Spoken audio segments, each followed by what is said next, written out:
श्रीमती शीतल बड़ोनिया, बालिका inter college किसरदा Mahroni, Lalitpur, Uttar Pradesh. Good morning student, मैं अमित दुबे आज आपको पढ़ाने जा रहा हूँ सेल कोशिका, जो आपको 11th में आपका 10वां लेसन है और 12th जूलॉजी में आपका 3rd लेसन है। इस टॉपिक से हम दोनों क्लासों को कवर करेंगे। तो हम देखते हैं, सबसे पहले हम देखते हैं कोशिका। क्या देखते हैं? कोशिका। तो यहां पर हमने लिखा है कोशिका। कोशिका को हम सेल बोलते हैं। क्या कहते हैं?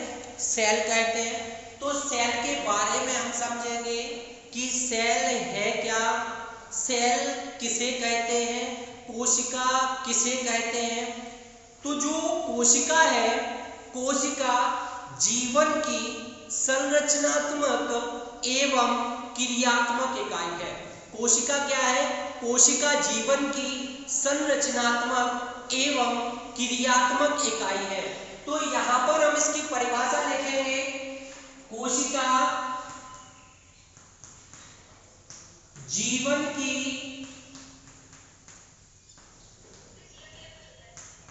संरचनात्मक एवं क्रियात्मक इकाई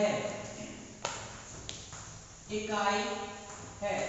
तो हमने देखा कि कोशिका क्या है और कोशिका की परिभाषा होती क्या है। तो हमने यहां पर पढ़ा कि जो सेल है, सेल कोशिका जीवन की संरचनात्मक एवं क्रियात्मक इकाई है। इसका अर्थ क्या होता है? अगर हमें इस परिभाषा में ये समझ में आ जाए कि कोशिका को संरचनात्मक क्यों कहा गया और कोशिका को क्रियात्मक क्यों कहा गया, तो हमें कोशिका की जो परिभाषा है वो बिल्कुल इजी हो जाएगी। तो यहां पर हम देखेंगे कोशिका जीवन की। आपने देखा है जैसे हम हैं, ठीक है, तो हमारा ये क्या है? जीवन है। ये हमारा क्या है? जीवन है, जो चल रहा है, वृद्धि कर रहा है। और जो कोशिका है, कोशिका जीवन की संरचनात्मक इकाई है। कोशिका को संरचनात्मक इकाई क्यों कहा गया? संरचनात्मक मतलब स्ट्रक्चर क्यों कहा गया? क्योंकि जो कोशिकाएं होती हैं, कोशिकाएं संरचना का निर्माण करती हैं। जैसे हम ये आपके सामने खड़े हैं, तो ये हमारी क्या है? संरचना है। ये क्या है? हमारी संरचना है। और इस संरचना का निर्माण कैसे हुआ? कोशिका के द्वारा हुआ। कोशिका ने हमारे इस शरीर की संरचना का निर्माण किया है, इसलिए कोशिका को संरचनात्मक इकाई कहा जाता है। अब देखेंगे हम, जैसे मान के चलो ये मेरा हाथ है, इस हाथ का एक हम पार्ट लेते हैं। एक क्या लेते हैं? एक पार्ट लेते हैं। जैसे हमने इस पार्ट को यहाँ पर रखा, ठीक है, तो ये क्या हो गया? कोशिकाओं का क्या हो गया? निर्माण हो गया। इतनी ये कोशिकाएं इसमें पाई जा रही हैं, ठीक है। तो हमारा जो शरीर है या किसी भी जीव का जो शरीर है, उस शरीर का निर्माण कोशिकाओं के द्वारा ही होता है। कई कोशिकाएं मिलकर एक संरचना का निर्माण करती हैं। जैसे कई जीव एक कोशिकीय होते हैं, जैसे आपने अमीबा, ठीक है, अमीबा कैसा है? एक कोशिकीय जंतु है। कई जीव बहुकोशिकीय होते हैं, जैसे उदाहरण के तौर पर मनुष्य आ गया। तो मनुष्य जो है वो क्या है? बहुकोशिकीय जीव है। बहुकोशिकीय जीव मतलब मनुष्य में बहुत सारी कोशिकाएं पाई जाती हैं, इसलिए मनुष्य बहुकोशिकीय जीव है। तो जो जीव होते हैं, उन जीवों का निर्माण कोशिकाओं के द्वारा होता है। इसलिए कोशिका की जब हम परिभाषा देंगे या कोशिका को हम देखेंगे, तो उसमें कोशिका को संरचनात्मक इकाई कहा गया तो संरचनात्मक इकाई क्यों कहा गया? क्योंकि कोशिका एक संरचना का निर्माण करती है, इसलिए कोशिका को संरचनात्मक इकाई कहा जाता है। इसके बाद हम दूसरा देखेंगे, क्रियात्मक इकाई। कोशिका को क्रियात्मक इकाई भी कहा गया। तो क्रियात्मक इकाई कोशिका को क्यों कहा गया? क्योंकि जो कोशिकाएं होती हैं वह कोशिकाएं कहाँ पाई जाती हैं? हमारे शरीर में पाई जाती हैं, या हमारे जो स्ट्रक्चर है इस स्ट्रक्चर का निर्माण ही कोशिकाओं से हुआ है।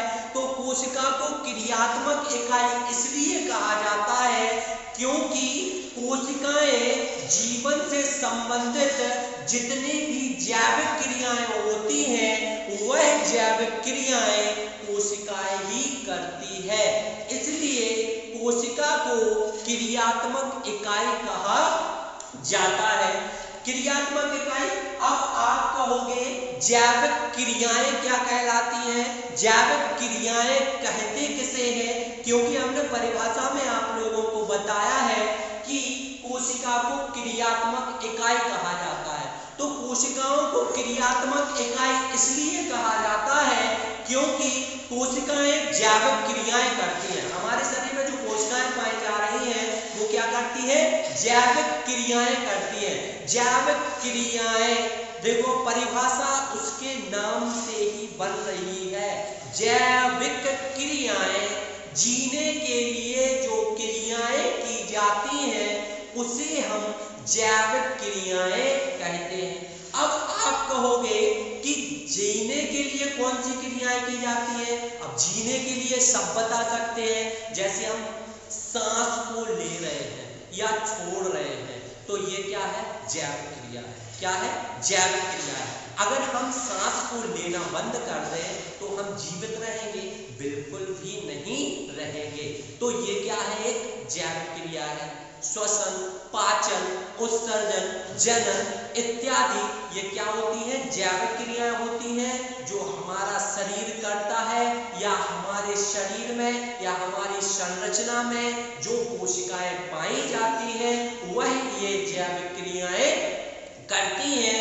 तो इसलिए इसे हम क्रियात्मक इकाई कहते हैं। यहाँ तक आपको समझ में आ गया होगा कि जो कोशिकाएं हैं, कोशिकाएं जीवन की संरचनात्मक एवं क्रियात्मक इकाई कहा जाता है। कोशिकाओं को क्या कहा जाता है? संरचनात्मक एवं क्रियात्मक इकाई कहा जाता है।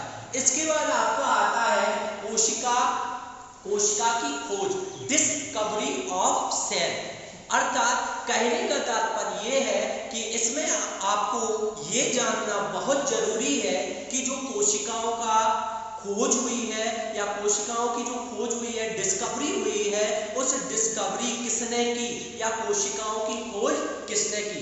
तो सबसे पहले हम देखेंगे 1665 ईस्वी में, 1665 ईस्वी में रॉबर्ट हुक द्वारा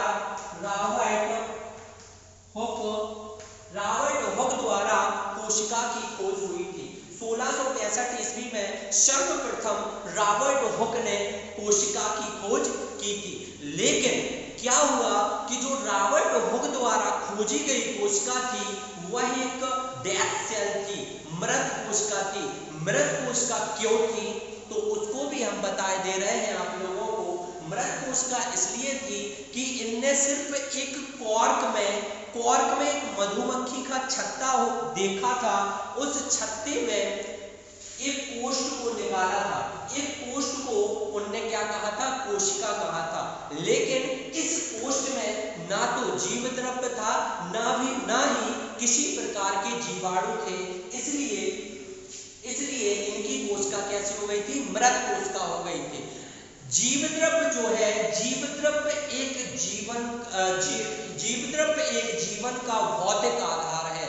अर्थात जिस कोशिका में जीव द्रव्य पाया जाता है वह कोशिका जीवित कोशिका कहलाती है, और जिस कोशिका में जीव द्रव्य नहीं पाया जाता है वह कोशिका मृत कोशिका कहलाती है। तो रॉबर्ट हुक द्वारा जो खोजी गई कोशिका थी वह एक मृत कोशिका थी, क्योंकि उसमें किसी भी प्रकार का प्रोटोप्लाज्म या जीव द्रव्य नहीं पाया गया था। इसके बाद 1774 ईस्वी में 1774 ईस्वी में ल्यूवान हुक नामक वैज्ञानिक आए जिन्होंने जीवित कोशिका की खोज की थी। तो जो ल्यूवान हुक द्वारा खोजी गई कोशिका थी वह एक जीवित कोशिका थी। कैसी कोशिका थी? जीवित कोशिका थी। जीवित कोशिका इसलिए थी कि जो ल्यूवान हुक द्वारा खोजी गई कोशिका थी उसमें जीव द्रव्य तथा जीवाणु भी दिखे थे, इसलिए ल्यूवान हुक द्वारा खोजी गई कोशिका एक जीवित कोशिका थी और रॉबर्ट हुक द्वारा खोजी गई कोशिका एक मृत कोशिका थी। अब आपको हम बता दें कि ये जो कोशिका का जो लेसन है आपका, ये 12th जूलॉजी में आपका तीसरा लेसन है और 11th बॉटनी में आपका ये 10वां लेसन है। तो दोनों क्लासों को ये मोस्ट इम्पोर्टेंट टॉपिक है और इस टॉपिक या इस लेसन से जो सेल स्ट्रक्चर एंड फंक्शन वाला लेसन है, कोशिका संरचना एवं क्रियात्मक इकाई जो लेसन है आपका, इससे लगभग 7 से 8 नंबर के क्वेश्चन इससे पूछे जाते हैं। जो आपके बोर्ड एग्जाम होते हैं, बोर्ड एग्जाम में 6 से 7 नंबर के क्वेश्चन इस लेसन से बनते हैं। इसके आगे आपको कल बताऊंगा। Thank you so much.